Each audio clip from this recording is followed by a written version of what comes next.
La prescription de l'action publique peut se définir comme un mode d'extinction de l'action publique résultant du non-exercice de celle-ci avant l'expiration du délai fixé par la loi, dont la survenance résulte du seul écoulement du temps.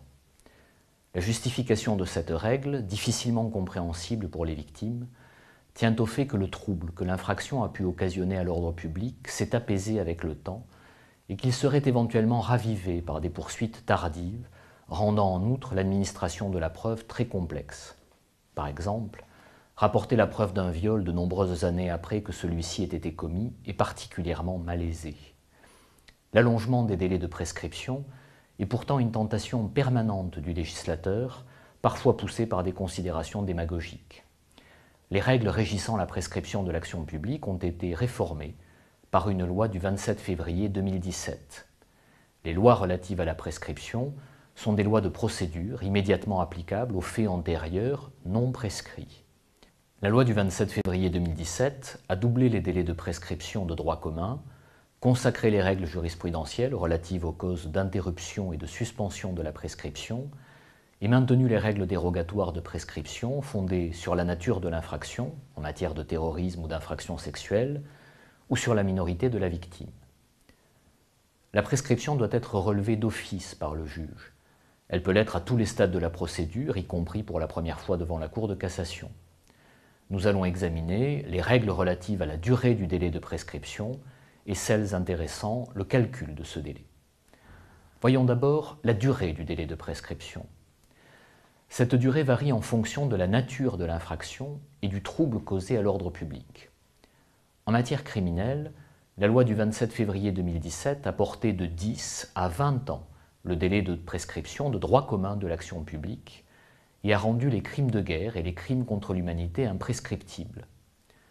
En matière délictuelle, la loi a porté de 3 à 6 ans le délai de prescription de droit commun de l'action publique. Elle a maintenu à 1 an le délai de prescription des contraventions. Voyons maintenant le calcul du délai de prescription. Nous allons examiner la manière dont est déterminé le point de départ du délai de prescription, puis les causes d'allongement, de suspension et d'interruption de ce délai. S'agissant du point de départ de la prescription, la prescription de l'action publique court à compter du jour où l'infraction a été commise, ce jour, le dies ad quo, n'étant pas compté dans le délai, tandis que le dernier jour, le dies ad quem, l'est. L'article du Code de procédure pénale qui prévoit la prorogation des délais de procédure qui expirent un samedi, un dimanche ou un jour férié n'est pas applicable au délai de prescription de l'action publique. S'agissant des infractions continues, comme le recel, c'est-à-dire la détention de mauvaise foi d'un bien dont le détenteur connaît l'origine frauduleuse, le point de départ se situe au moment où l'état délictueux a cessé.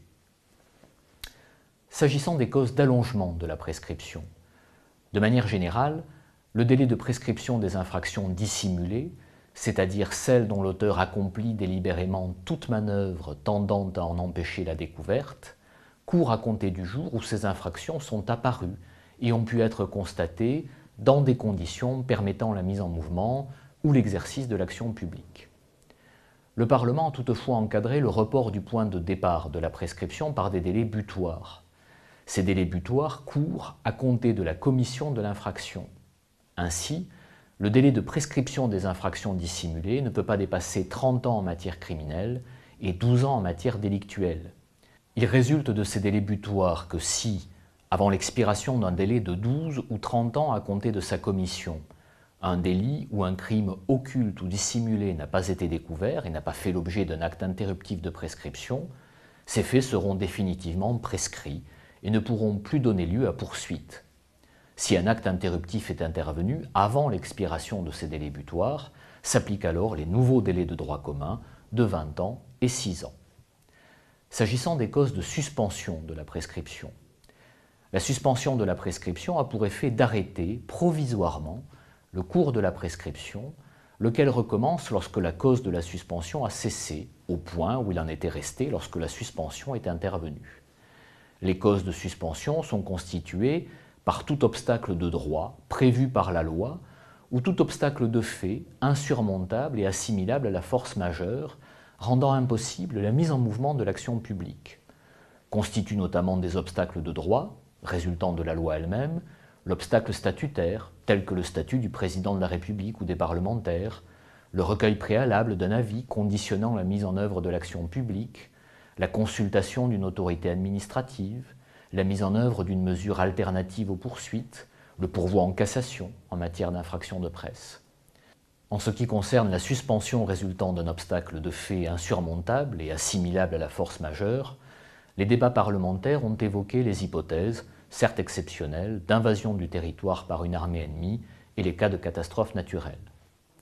Voyons maintenant quelles sont les causes d'interruption de la prescription. Les actes interruptifs sont assez précisément déterminés. Ils sont constitués par tout acte émanant du ministère public ou de la partie civile tendant à la mise en mouvement de l'action publique, un réquisitoire introductif ou supplétif, toute plainte avec constitution de partie civile, tout acte de saisine de la juridiction répressive. Ils sont également constitués par tout acte d'enquête émanant du ministère public, tout procès-verbal dressé par un officier de police judiciaire ou par un agent habilité exerçant des pouvoirs de police judiciaire, tendant effectivement à la recherche et à la poursuite des auteurs d'une infraction. Enfin, tout acte d'instruction accompli par un juge d'instruction, une chambre de l'instruction ou des magistrats et officiers de police judiciaire par eux délégués, tendant effectivement à la recherche et à la poursuite des auteurs d'une infraction. Enfin, tout jugement ou arrêt, même non définitif, s'il n'est pas entaché de nullité. Quels sont les effets de l'interruption de la prescription? L'acte interruptif renouvelle la prescription pour une durée égale au délai initial. Il vaut pour tous les auteurs ou complices, il vaut pour toutes les infractions connexes, le vol et le recel, le faux et l'usage, etc., sauf si la prescription de l'infraction connexe était déjà acquise.